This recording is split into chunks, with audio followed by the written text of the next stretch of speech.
Hello guys, आज फिर हम एक नई वीडियो के साथ हाज़िर हुए हैं। उम्मीद करते हैं आपको ये वीडियो बहुत अच्छी लगेगी और हर बार की तरह वही पैगाम हमारे चैनल पर जो लोग नए हैं वो हमारे चैनल को सब्सक्राइब और लाइक लाजमी कर लें।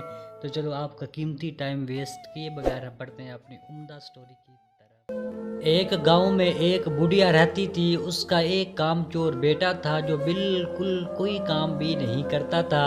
उसको लोग शेख चिल्ली के नाम से पुकारते थे। बुढ़िया मेहनत मजदूरी करके अपना और अपने बेटे का पेट भरती थी।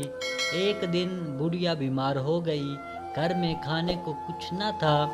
रात को माँ बेटे दोनों ने फाका किया। अगले दिन माँ ने कहा, अब तुम कुछ काम कर लो, जंगल से लकड़ियाँ ही लाकर बेच दिया करो ताकि हमारा गुजारा हो सके। माँ की बात सुनकर शेख चिल्ली जंगल की तरफ चल पड़ा।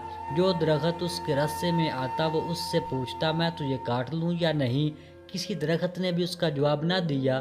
शाम होने को थी। शेख चिल्ली घर वापस आने का इरादा कर रहा था कि एक दरख्त नजर आया। उसने पास जाकर पूछा, मैं तुझे काट लूँ? दरख्त बोला, हाँ काट लो, मगर एक नसीहत करता हूँ, मेरी लकड़ी से सिर्फ पलंग बनाना और बादशाह के दरबार में ले जाना।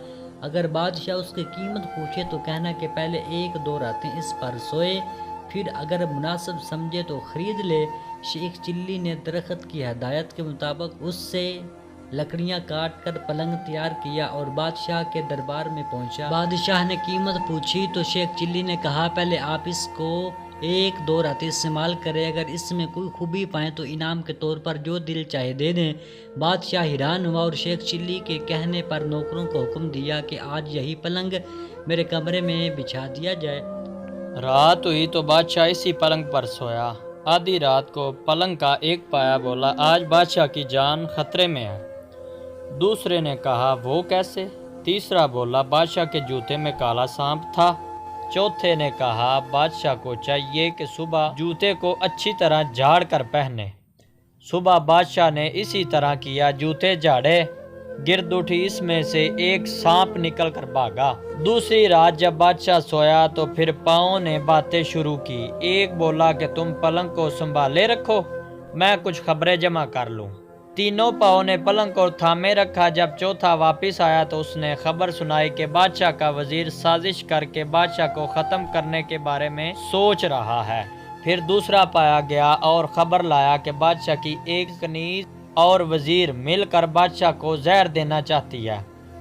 तीसरे पाए ने तजवीज़ पेश की कि बादशाह को चाहिए कि वजीर को कैद में डाल दे। चौथा पाया गया और ये खबर लाया कि बादशाह को जो दूध सुबह पीने को दिया जाएगा इसमें जहर होगा। बादशाह ये सब कुछ सुन रहा था। सुबह उठकर जब इसे दूध दिया गया तो इसने ना पिया बल्कि एक बिल्ली को पिला दिया। बिल्ली इसे पीते ही मर गई। तहकीक करने पर बादशाह को पता चल गया कि वाकई इसका वजीर और कनीज दोनों मिलकर इसकी जिंदगी खत्म करना चाहते हैं। बादशाह ने अपनी कनीज और वजीर दोनों को कैद में डाल दिया। बादशाह ने शेख चिल्ली को बुलाया और बहुत इनाम दिया। शेख चिल्ली अब मालदार हो गया। बादशाह के दरबार में इसकी इज्जत होने लगी और दोनों माँ बेटा बड़े आराम की जिंदगी बसर करने लगे। दोस्तों, इस वीडियो में हमें ये सबक मिला कि जो भी अपने माँ बाप की फरमाबरदारी करता है वो शेख चिल्ली की तरह एक दिन बड़े मकाम पे पहुंच जाता है। तो मिलते हैं।